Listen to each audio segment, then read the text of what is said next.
नमस्कार, मैं हूं संजय शर्मा। आप देख रहे हैं 4PM न्यूज नेटवर्क। ये नेशनल चैनल अब 1 या 2 दिन के अंदर आपको दिखने लगेगा। माननीय न्यायमूर्ति जी का आदेश लोड हो गया है। दुनिया के बाहर तो दिख रहा था, लेकिन अब भारत में भी दिखने लगेगा।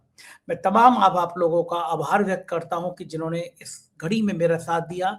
चलता हूं अभय दुबे जी के पास और पूछता हूं कि प्रधानमंत्री मोदी जी के सोना मत खरीदो, घूमो मत और खुद क्या कर रहे हैं, इन सब बातों पर अभय दुबे जी की टिप्पणी। चलते हैं सीधा अभय दुबे जी के पास। 4PM पे बहुत बहुत स्वागत है अभय दुबे जी आपका। प्रधानमंत्री जी को पता चल गया कि आप विदेश बहुत घूमते हैं। जब मौका मिलता है तो आप घूमने चले जाते हैं, विदेश में या देश में। तो प्रधानमंत्री जी ने मना कर दिया है कि अब आप विदेश विदेश की यात्रा मत करिए। भाभी जी से कह दीजिए कि सोना वोना ना खरीदें। भाभी जी शॉपिंग भी खूब करती हैं। तो सारे निर्देश मुझे तो जब कर रहे थे तो आप ही की याद आ रही थी कि आप ही के लिए जारी की है। बताइए, सोना कितना महंगा, सोना कितना सोना है, गाना आया था पहले, आपको याद होगा। तो आपको तो खैर गाने याद ही रहते हैं। प्रधानमंत्री के इस भाषण के ऊपर जो भारतीय जनता पार्टी के प्रवक्ता जिस तरीके से बोल रहे थे, उन्हें मैं आज दिन में देख रहा था। तो वो बार बार ये कहने का, एनडीए के और भारतीय जनता पार्टी के प्रवक्ता वो बार बार ये कहने की कोशिश कर रहे थे कि प्रधानमंत्री ने कोई निर्देश नहीं दिया है, कोई हिदायत नहीं दी है। प्रधानमंत्री ने सुझाव दिया है, अनुरोध किया है प्रधानमंत्री ने। तो ठीक है, उनका सुझाव और अनुरोध स्वीकार है। देश के प्रधानमंत्री हैं, अगर वो कहते हैं कि भाई ऐसी चीजें हैं जिनका के इंपोर्ट किया जाता है, जो आयात की जाती है, सोना भारत में नहीं होता। एक एक तोला सोना जो भारत के बाजार में बिकता है, चाहे सरकार खरीदे चाहे हम और आप खरीदें, वो आयातित होता है। भारत में कोई सोने की खान नहीं है, कुछ नहीं। तेल, पेट्रोल और डीजल, 80% से ज्यादा पेट्रोल और डीजल भारत में आयात होता है। अगर आप विदेश यात्रा करेंगे तब भी आप विदेशी इन सब चीजों को लाने में विदेशी मुद्रा खर्च होती है। जब आप अगर विदेश यात्राएं करेंगे तो विदेशी मुद्रा खर्च होगा। जो फर्टिलाइजर जो है वो उसका भी बड़ा हिस्सा आयात होता है, फर्टिलाइजर का, उर्वरक का, खाद का। तो वो उन्होंने कहा कि वो भी कम इस्तेमाल की जाए, वगैरह वगैरह, इस तरह करके उन्होंने राय दी है। इस सब के पीछे कारण क्या है?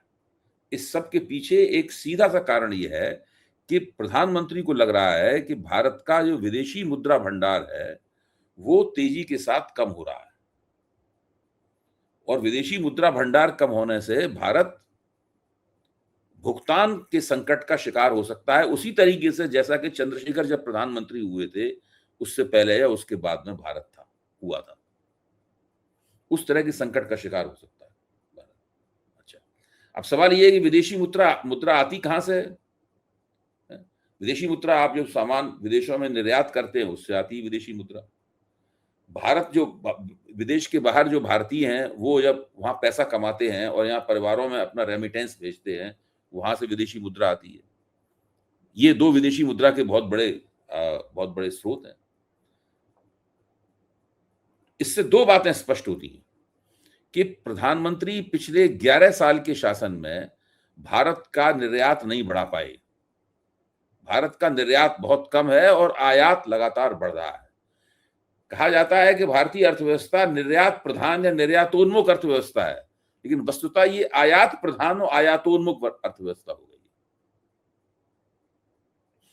विदेशी मुद्रा लगातार ज्यादा से ज्यादा खर्च हो रही है, विदेशी मुद्रा की आमदनी लगातार घट रही है, और इसके ऊपर एक सबसे बड़ी आफत ये आ गई है, जिसको प्रधानमंत्री अपने भाषण में कहते नहीं, छिपा जाते हैं, कि भारत की जो मुद्रा है वो डॉलर के मुकाबले उसमें तेजी से गिरावट आ रही है। वो तकरीबन 100 रुपए के पास पहुंच रही है। जब मनमोहन सिंह प्रधानमंत्री थे तब 60-62 रुपए के आसपास रुपया होता था डॉलर के मुकाबले। अब आप सोचिए कहां कितने प्रतिशत बढ़ गया है पूरा का पूरा। जब मनमोहन सिंह भारत के प्रधानमंत्री थे, यानी 2014 से पहले 2013 में, तो अंतर्राष्ट्रीय मुद्रा कोष ने 5 दुनिया की अर्थव्यवस्थाएं थी उनको फ्रेजाइल इकोनॉमी घोषित किया था, यानी उनको दुर्बल अर्थव्यवस्था घोषित किया था। किस आधार पर? क्योंकि उनकी मुद्रा डॉलर के मुकाबले गिर रही थी। भारत का रुपया जो था वो 14% उसका डिवेल्यूएशन, उसका अवमूल्यन हो गया था डॉलर के मुकाबले। इसलिए आज डॉलर के मुकाबले नरेंद्र मोदी अब से प्रधानमंत्री हुए हैं, भारत का 30% से ज्यादा डिवेल्यूएशन हो चुका है। यानी आप इससे अंदाज लगा लीजिए कि हम लोगों की मुद्रा कहां पहुंच गई है। तो इस वक्त भारतीय अर्थव्यवस्था, मेरा मानना यह है कि 10 साल आप नरेंद्र मोदी के जोड़ दिए और 10 साल आप मनमोहन सिंह के जोड़ दिए, यानी पिछले 20 वर्ष में सबसे बड़े संकट के मुहाने पर खड़ी हुई है। और इन्हें चूंकि चुनाव जीतने थे और चुनाव के दौरान ये तेल की कीमत नहीं बढ़ा सकते थे, वो एक अलोकप्रिय कदम होता, लोग इनसे नाराज हो जाते, इनका पलीता लग जाता, इसलिए इन्होंने तेल की कीमतें नहीं बढ़ाई। अब इन्हें तेल की कीमतें बढ़ानी है, क्यों? हरदीप सिंह पुरी 2 दिन पहले ही कह चुके हैं कि एक 1,000 करोड़ रुपए का रोज का नुकसान हो रहा है। 1,000 करोड़ रुपए रोज का नुकसान हो रहा है, हरदीप पुरी कह चुके हैं। भारत बहुत जबरदस्त अर्थव्यवस्था संकट का शिकार हो गया है। इन्होंने एक मेक इन इंडिया एक उन्होंने योजना बनाई थी, जिसमें एक शेर वगैरह बनाया गया था, इसमें शेर में बहुत सारे यंत्र थे। वो इसलिए बनाया गया था कि बहुत बड़े पैमाने पर भारत को एक्सपोर्ट प्रमोशन किया जाएगा, भारत एक्सपोर्ट से बहुत आमदनी करे। वो पूरी योजना इनकी फ्लॉप हो चुकी है। उसको ये नहीं बताते कि योजना हमारी फ्लॉप हो गई है और भारतवासियों को उपदेश दे रहे हैं। अब आप पर उपदेश कुशल बेहतर है। प्रधानमंत्री ने खुद क्या किया, इधर भारतवासियों को उपदेश दिया और उधर जाके वो एक रोड शो करने लगे। रोड शो में कितना पेट्रोल खर्च हुआ गुजरात में? रोड शो में क्या कर रहे थे भाई? कौन सी वो देश सेवा हो रही थी रोड शो में? प्रधानमंत्री देश सेवा करते रहते, हर वक्त वो एक कार पर खड़े हुए यूं यूं करके हाथ हिला रहे थे सबको। मुख्यमंत्री गुजरात के बगल में खड़े हुए थे, प्रधानमंत्री मुस्कुराते हुए हाथ हिला रहे थे। तो सवाल ये, उससे कौन सी देश की सेवा हो रही थी? प्रधानमंत्री अपनी छवि चमका रहे थे हाथ हिलाकर। लेकिन आपको छवि चमकाने का सबको अधिकार है, आपको भी छवि चमकाने का अधिकार है, लेकिन उसके लिए आपको वो तरीके खोजने चाहिए जिससे कि डॉलर से खरीदा जाने वाली कोई भी चीज खर्च ना हो। प्रधानमंत्री के रोड शो में कितने ढेर सारे वाहन थे, वहां पर पेट्रोल और डीजल जो है वो पानी बुरी तरीके से जल रहा था, बर्न किया जा रहा था पेट्रोल और डीजल। उसके बाद फिर वो उधर चले गए सोमनाथ में, वहां तरह तरह के जलाभिषेक और ये सब करने के लिए, धार्मिक कार्रवाई करने, धार्मिक राजनीति करने के लिए चले गए। वहां भी बड़े पैमाने पर जो ऐसी चीजें खर्च हुई, ऐसी चीजों का अपव्यय हुआ जो कि डॉलर खर्च करने से आती हैं।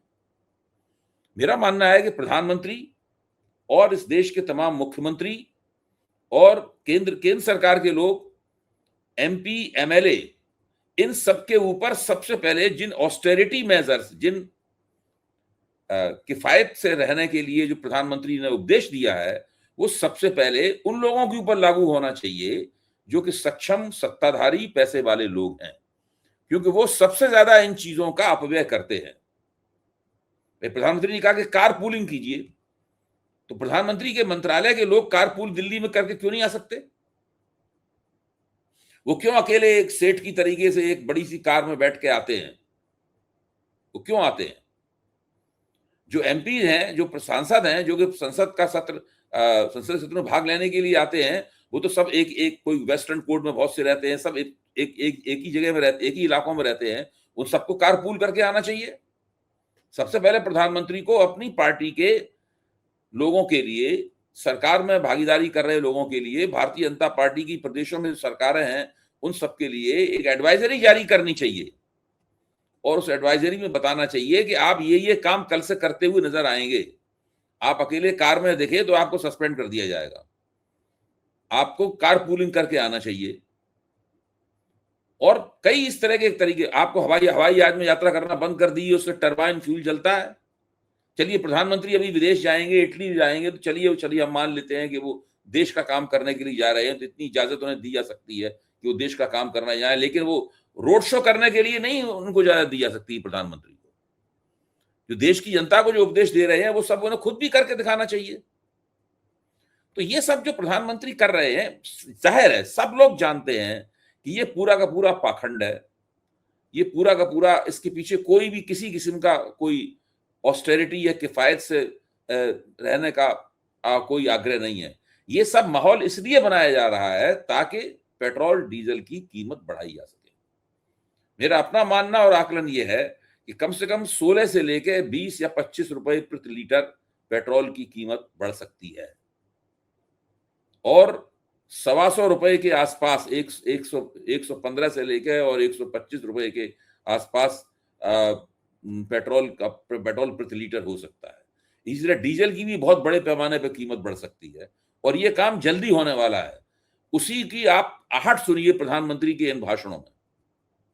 अच्छा मुझे बताइए अभय जी, अगर डीजल बढ़ गया और पेट्रोल इतना बढ़ गया तो देश में क्या असर पड़ेगा? आम मध्यम वर्गीय परिवारों पर, आम आदमी पर, सब पे क्या असर पड़ेगा? फ्लाइट्स महंगी, ट्रेन महंगी, बस महंगी, क्या असर होगा? दिनचर्या कैसे प्रभावित होगी? देखिए, पेट्रोल की कीमत बढ़ने का असर अलग तरह का होता है और डीजल की कीमत बढ़ने का असर अलग तरह का होता है। जब पेट्रोल की कीमत बढ़ती है तो जो इंडिविजुअल व्यक्तिगत उपभोक्ता हैं उनकी अर्थव्यवस्था पर उसका असर पड़ता है, खासतौर से उन लोगों का जिनकी रोजी रोटी मोटरसाइकिल से जुड़ी हुई है, जैसे गिग वर्कर्स है, उनकी रोजी रोटी मोटरसाइकिल से जुड़ी हुई है। इसके बाद में वो लोग जो दफ्तरों में मोटरसाइकिल से काम करने के लिए जाते हैं, उन सबका इससे वो पेट्रोल से होगा। लेकिन डीजल की जब कीमत बढ़ती है तो उससे महंगाई, क्योंकि डीजल ढुलाई के काम आता है, इसलिए बहुत बड़े पैमाने पर उससे महंगाई बढ़ती है डीजल। इसलिए एक अर्थशास्त्री ने सरकार को सलाह भी दी थी कि अगर आपको बढ़ाना भी है तो आप पेट्रोल के दाम बढ़ाइए, डीजल के दाम बढ़ाने से परहेज कीजिए। लेकिन मेरा मानना यह है कि सरकार अब इस स्थिति में नहीं है कि वो डीजल के दाम बढ़ाने से अपने आप को रोक पाए या पेट्रोल के दाम बढ़ाने से अपने आप को रोक पाए। पेट्रोल के दाम भी बढ़ेंगे और डीजल के दाम भी बढ़ेंगे। एयरलाइंस जो हैं बहुत बड़े पैमाने पर हवाई जहाज के किराए बढ़ाने के बारे में सोच रही हैं। अब प्रधानमंत्री कहते ये हैं भाई कि पब्लिक ट्रांसपोर्ट का आप इस्तेमाल कीजिए। तो हिंदुस्तान का सबसे बड़ा पब्लिक ट्रांसपोर्ट क्या है? ट्रेन। रेल है। ट्रेन से बड़ा तो, रेलगाड़ी से बड़ा तो कोई पब्लिक ट्रांसपोर्ट नहीं है। अब आप रिकॉर्ड देखिए, एक साल में करीब 3.5 करोड़ टिकट जो थे ट्रेन के वो कैंसिल हुए हैं। इसका सीधा मतलब यह है कि ट्रेन का भी भरपूर इस्तेमाल जितना होना चाहिए लोगों के आवागमन में वो नहीं हो रहा है और ट्रेन उस काम को करने में अक्षम है। तो जो पिछले 10-11 साल प्रधानमंत्री ने इन कामों में दिमाग खपाया ही नहीं, उनके मंत्री अक्षम हैं। जो जैसे अश्विनी वैष्णव हैं, उनके पास क्या योग्यता है जिसकी वजह से उनको रेल मंत्री बनाए रखा गया है? उन्होंने आज तक ऐसा कोई काम नहीं किया जिसके बारे से माना जाए कि रेल मंत्री बनने की उनके अंदर कोई विशेष योग्यता है। ये फिर भी उनको बना के रखा गया है रेल मंत्री। खुद प्रधानमंत्री का सारा समय झूठा नैरेटिव चलाने में जाता है। प्रधानमंत्री का सारा समय मुसलमानों को गाली देने में जाता है। प्रधानमंत्री का सारा समय विपक्ष को गाली देने में जाता है। जो बाकी समय बचता है वो अपने रोड शो में यूं करके वो हाथ हिलाते रहते हैं। और कितना मुग्ध हो आप जब प्रधानमंत्री हाथ हिला रहे हो, दोनों हाथ ऊपर उठा के, एक हाथ आप उनके चेहरे फोकस कीजिए। सबसे ज्यादा मजा उन्हें इस काम में आता है कि पब्लिक के सामने खड़े होकर वो यूं करके हाथ हिला रहे हैं। इससे देश की क्या सेवा होती है? हाथ हिलाने से। और उनके ऊपर फूल फेंके जा रहे हैं। अगर केवल प्रधानमंत्री के ऊपर फेंके गए फूलों का ही खर्चा जोड़ दिया जाए तो आप पाएंगे कि वो भी सैकड़ों करोड़ रुपए में होगा। आप सोचेंगे आप बहुत ही अजीब अजीब चीजें जोड़ने के बारे में बात कह रहे हैं। फूलों के भी खर्चे कहीं जोड़े जाते हैं, बहुत होता है फूलों का खर्चा। प्रधानमंत्री को पिछले 10 साल में जितना फूल उनके ऊपर फेंका गया है वो फूल खरीदा गया होगा ना। ऐसा तो नहीं है कि जमीन से अपने आप निकल के उनके ऊपर कूद गया है फूल, या उनके ऊपर गिर पड़ा है फूल, या उनके ऊपर देवता फूलों की बारिश कर रहे हैं, ऐसा तो है नहीं। तो प्रधानमंत्री बहुत ही खर्चीले प्रधानमंत्री हैं इस देश के। बहुत बड़े पैमाने पर उनकी विदेश यात्राओं में, भारत में उनकी मीटिंगों में बहुत पैसा खर्च होता है। आज समाजवादी पार्टी के प्रवक्ता उदयवीर सिंह और दूसरे लोग कल से टीवी के ऊपर बता रहे हैं कि प्रधानमंत्री जहां पे अभी एक कौन सा एक कार्यक्रम था, हाँ ये जो नहीं, भाटी साहब जो है समाजवादी पार्टी के प्रवक्ता, वो बता रहे थे कि जब जेवर एयरपोर्ट का उद्घाटन करने के लिए प्रधानमंत्री गए तो उसमें कितनी ज्यादा कारें, कितने वाहनों का उसमें इस्तेमाल किया गया। एक एक बस में बैठ के 15-15 लोग आए। बताइए, एक बस जिसके अंदर 100 लोग तक बैठ सकते हैं, 80 लोग तक बैठ सकते हैं, उसमें केवल 15-15 लोग वहां बैठ के आए। अब कितना समझ रही है कितना ईंधन की बर्बादी हो गई होगी। बच्चों को स्कूलों से जबरदस्ती बसों में भर भर के उस कार्यक्रम में लाया गया, हाथ हिलाने के लिए, प्रधानमंत्री के ऊपर फूल फेंकने के लिए। ये सारा जो प्रपंच और ड्रामा रचा जाता है, इसमें देश हित कौन सा होता है? कोई देश हित नहीं होता। अगर आपको वास्तव में एक किफायतशारी के साथ में सरकार चलानी है, खर्चा बचाना है, विदेशी मुद्रा की बचत करनी है, तो आपको चाहिए कि आप सबसे पहले खुद भी उसके लिए एक नमूना पेश करें।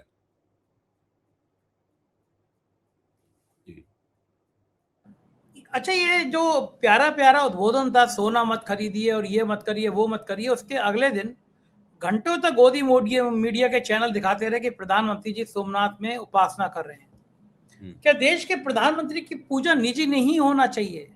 देश को 3-3 घंटे तक प्रधानमंत्री जी की पूजा चैनल दिखा रहे हैं, सैकड़ों कैमरे लग रहे हैं, इसमें खर्चा नहीं हो रहा है, और अगले ही दिन ये पूजा का नाटक क्यों? कैमरों के बीच पूजा कौन करता है? नरेंद्र मोदी अपनी मां से मिलने जाते थे तो कैमरों के बीच में जाते थे। नरेंद्र मोदी जब नदी के अंदर नौका विहार करते हैं तो 16-16, 26-26 कैमरे लगे रहते हैं। नरेंद्र मोदी केदारनाथ की गुफा में बैठते हैं, कभी गेरुआ वस्त्र पहन के, कभी सफेद वस्त्र पहन के, तो वहां भी उनको वहां की कभी आपने पूजा करते हुए, आप भी पूजा करते होंगे, धर्मप्राण व्यक्ति हैं आप, तो क्या आपने आपके परिवार ने कभी तस्वीरें खिंचाई हैं पूजा करते हुए अपनी? या सोशल मीडिया पर अपनी तस्वीरें डाली हैं? प्रधानमंत्री का एक एक काम, कुछ ऐसे काम हैं जिनको करते हुए आप फोटो नहीं खिंचवा सकते, मैं उनकी बात नहीं कर रहा हूं। बाकी और जितने भी काम होते हैं, हर एक काम को, यहां तक कि अपने घर में बैठ के वो मोर को दाना खिलाते हुए भी उन्होंने तस्वीर अपनी खिंचवा कर उससे प्रचार अपना करवा लिया। इतना प्रचार प्रिय और कैमरा प्रिय प्रधानमंत्री या किसी देश का नेता आपको कोई नहीं मिलेगा। सब लोगों की इस मामले में एक संयम होता है, एक सीमा है। नरेंद्र मोदी का ना कोई संयम है, ना कोई सीमा है इस मामले में। मैं एक बार फ्लाइट में आ रहा था लंदन से, मेरे पड़ोस में एक लड़की बैठी हुई थी, नौजवान, पढ़ाई कर रही थी। उसे बताया कि उसके ससुर अमेरिका गए कोरोना के टाइम में, तो कोरोना का सर्टिफिकेट दिखाया, तो उन्होंने कहा, डाउट किया, बोले ये जो कोरोना के सर्टिफिकेट पे ये दाढ़ी वाला आदमी है, ये आपके ससुर हैं? ये तो शक्ल नहीं मिल रही। बोले नहीं, ये मेरे ससुर नहीं है, ये सर्टिफिकेट हमारे देश के प्राइम मिनिस्टर है, मिस्टर नरेंद्र मोदी। तो बोले सर्टिफिकेट में इनकी फोटो क्या काम कर रही है, वो तो ससुर की होनी चाहिए। तो जब उसने बताया कि हमारे प्राइम मिनिस्टर की फोटो छपती है, हैरान, बोले प्राइम मिनिस्टर का फोटो सर्टिफिकेट में क्या काम है? वो तो अच्छा होता है कि शमशान गिरे पे जाते हैं, जो मृत्यु प्रमाण पत्र मिलता है, और सिर्फ उसी में प्रधानमंत्री की फोटो नहीं होती है।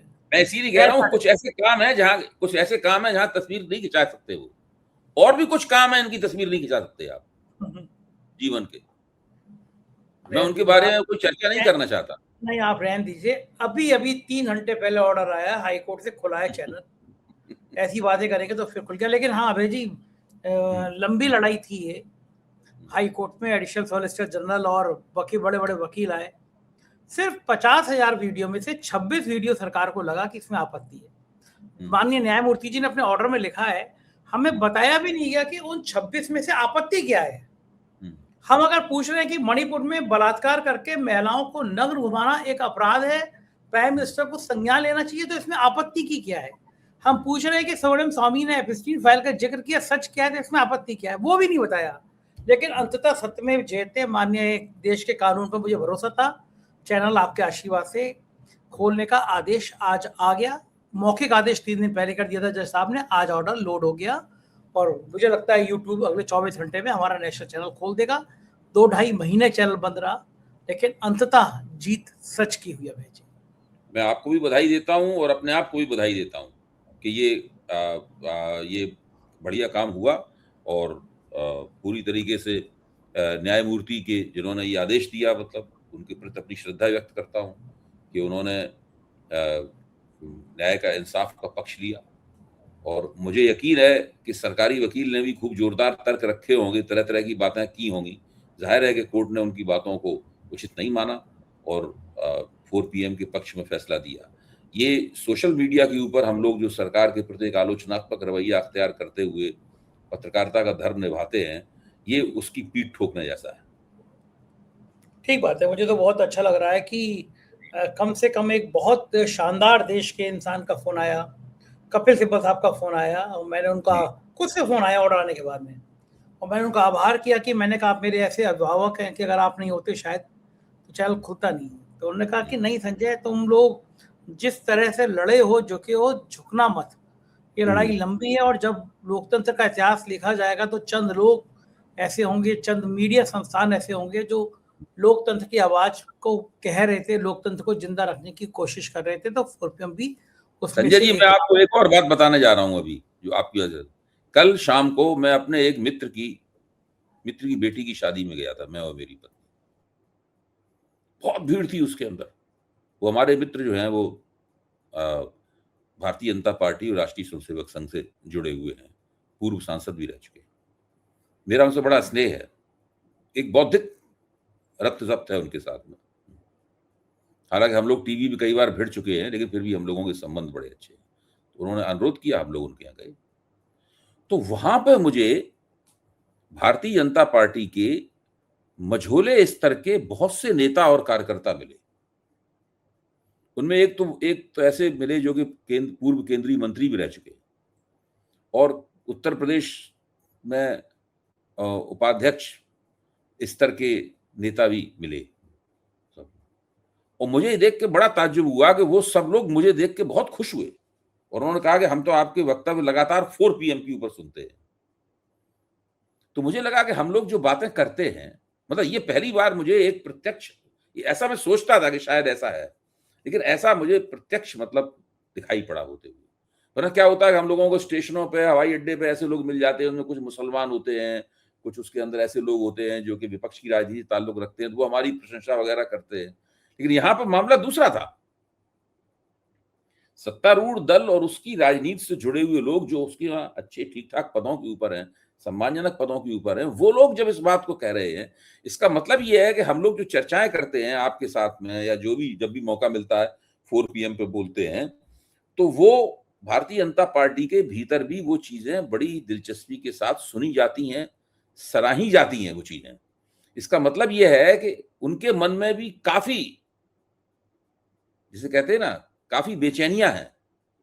उनके मन में भी कुछ ऐसा है जो कि भारतीय जनता पार्टी में और सरकार में हो नहीं पा रहा है और वो मजबूर हैं।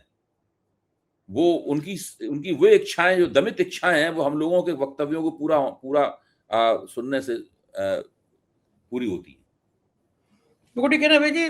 दिल्ली पिछली बार जब गया था तो बीजेपी के राष्ट्रीय स्तर के पदाधिकारी, पहले 5 नंबर में आता होगा उनका नंबर, हुँ, उन्होंने मुझे हुँ, फ़ोन करके कहा मैं मिलना चाहता हूँ। मैं कहा मैं दिल्ली कल आ रहा हूँ, मैं गया उनके पास चाय पीने। उन्होंने हुँ, मुझसे कहा कि देखिए ये सब बातें व्यक्तिगत हो रही हैं, वो आपसे मिलना चाहता था। और हुँ, उन्होंने एक लाइन कही, बोले पूरा जीवन हमने बीजेपी पे कुर्बान कर दिया। हुँ, हमें दुःख लगता है कि हम जिस विचारधारा के लोगों से लड़ते थे, भ्रष्टाचार के, कांग्रेस के, अब हम कुछ कर नहीं पा रहे हैं। वो सब के सब हमारी पार्टी में आके हमारी विचारधारा को दूषित कर रहे हैं। तो हुँ, मुझे लगता है कि 90% भाजपा इस बात से दुखी है कि जो अटल बिहारी वाजपेयी की बीजेपी थी, जो एक विचार की बीजेपी थी, उसमें क्या काम है शुभेंदु अधिकारी का जिसके घोटाले के जिक्र खुद प्रधानमंत्री मजाक उड़ाते हैं? क्या काम है हेमंत बिस्वा शर्मा का जिसकी किताब बीजेपी छापती है भ्रष्टाचार की? और ऐसे भ्रष्टाचारियों को बीजेपी में लाके कौन-सी पार्टी बीजेपी की अपनी बौद्धिक आप ताकत कर सकते हो, आप सत्ता हासिल कर सकते हो, पूरे देश में परचम लहरा असल सकते में हो। है क्या? मैंने भी इन प्रश्नों के ऊपर सोचा है, आप भी सोच रहे हैं, हम लोग एक ही मुकाम पे खड़े हुए हैं। जो सत्ता है, सत्ता यहाँ पे एक सीमेंटिंग फोर्स का काम कर रही है। हुँ। देखिए, जिस दिन इन लोगों के पास सत्ता हिली, पूरी तरह जाने का सवाल नहीं, केवल एक संदेश निकला परिस्थिति से कि अब ये लोग सत्ता को नहीं रोक पाएँगे। उस दिन ऐसी भगदड़ मचेगी, इतनी मारामारी होगी, इतना विरोध होगा इन लोगों का, ऐसा लोगों का दबा हुआ गुस्सा फूटेगा, इसकी कोई सीमा नहीं है। और उसके यही लिए कोई यही है। ट्रेनिंग की ज़रूरत नहीं पड़ेगी। ये पार्टी के भीतर होगा, अच्छा, केंद्रीय अब केंद्रीय कार्यालय में होगा। मुझे लग रहा है कि आपकी बात सुन के मुझे यकीन हो गया कि बार-बार 4 पीएम को बंद क्यों किया जाता है। हाँ, किसी और चैनल को ऐसे नहीं बंद किया गया कितनी बार जितना 4 पीएम को बंद किया गया, तो कारण यही होगा कि उनको लगता होगा कि पार्टी के अंदर बहुत ज़्यादा सुन रहे हैं और कहीं न पार्टी के अंदर भी इसकी घुसपैठ है। तो बहुत मज़ेदार किस्सा, मेरे एक मित्र हैं वो सूचना देखो, आयुक्त मैं और थे, दूसरे उन्होंने चैनलों पे भी बोलता हूँ, मेरा भी एक चैनल है, उसका भी लोग ज़िक्र हाँ, कर रहे थे नई परख का, और दूसरे चैनलों पे भी मैं बोलता हूँ, पब्लिक वो इंडिया पे भी बोलता हूँ अभी कि सबसे अभी ज़्यादा क्या 4 हुआ, पीएम की चर्चा थी। सबसे ज्यादा 4PM की चर्चा थी। अभी क्या हुआ कि मुझसे एक मेरे मित्र हैं सूचना आयुक्त, उन्होंने बहुत लोगों ने मजेदार खूब किस्सा। मेरे साथ सेल्फी, खूब तस्वीरें खिंचाई। अच्छी बात है।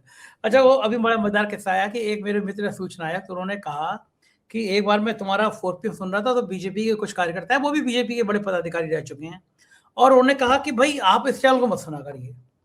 तो बोले, मैंने कहा कि भाई अब विरोध में बोल भी रहा है, सत्ता के खिलाफ बोला, पता तो चलना चाहिए क्या बोल रहा है, हम्म, तो इसमें सुनने में गलत क्या है? तो बोले नहीं नहीं गलत कुछ नहीं है, लेकिन ये जो चैनल है ना, इसकी बातें सुन सुन के मन बदलने लगता है। तो जो मन बदलने लगता है ना हमारे मुद्दों पे, वो तकलीफ दे है, इसीलिए बार-बार चैनल को बंद करने की कोशिश की जाती है, लेकिन कोई बात नहीं, ना काऊ से दोस्ती, ना काऊ से बैर, सत्ता बदलेगी तो हम फिर सत्ता से सवाल पूछेंगे। बहुत-बहुत शुक्रिया अभय जी, आपने मुझे इतना समय दिया, बातचीत की। Thank you. ये थे अभय दवे जी और पूरी बातचीत आपने सुनी। दोस्तों बताइए, अभय दवे जी ने खुद बताया कि शायद वो राकेश सिन्हा जी की परिवार की शादी के ज़िक्र कर रहे थे, बीजेपी के तमाम नेता आके उनको बता रहे थे कि 4PM सुनते हैं, विचार करते हैं, और शायद मोदी जी को लगा होगा कि 4PM चैनल हमारी पार्टी में भी इतना लोकप्रिय होता जा रहा है कि बार-बार इसी चैनल को बंद करो। देखिए, देश में कोई चैनल ऐसा नहीं है कि 2-2 3-3 बार बंद बंद हुआ हो, कभी सुप्रीम कोर्ट से खुलवाना पड़ा, कभी हाई कोर्ट से खुलवाना पड़ा, लेकिन मैं लड़ा आप लोगों के लिए। मुझे बड़ा अच्छा लगा, कपिल सिब्बल जी ने आदेश आने के बाद मुझे फ़ोन किया, मैंने उनका आभार व्यक्त किया। ऐसा शख्स देश में होना मुश्किल है, एक पैसा कभी मुकदमे का उन्होंने लिया नहीं। उन्होंने कहा, संजय हिम्मत मत हारना, मैं हमेशा तुम्हारे लिए साथ खड़ा हूँ, लड़ाई लंबी है, इस देश का इतिहास जब लिखा जाएगा, तो 4PM का नाम ज़रूर लिखा जाएगा, क्योंकि हम आम आदमी की आवाज़ उठा रहे थे, आम आदमी की आवाज़ को देश को सामने ला रहे थे। मैं सच में दिल से आपका आभार करता हूँ, आप करोड़ों लोग मेरी आत्मा हैं। आप लोग नहीं होते तो आज मैं इस मुकाम पर आता नहीं। दिल से आपका हाथ जोड़ के आपका हार्दिक अभिनंदन। ये प्यार बनाए रखिएगा। मैं ऐसे ही सच आपके सामने लाता रहूँगा। बहुत-बहुत शुक्रिया। कमेंट करके मुझे अपना आशीर्वाद ज़रूर दीजिएगा। Thank you.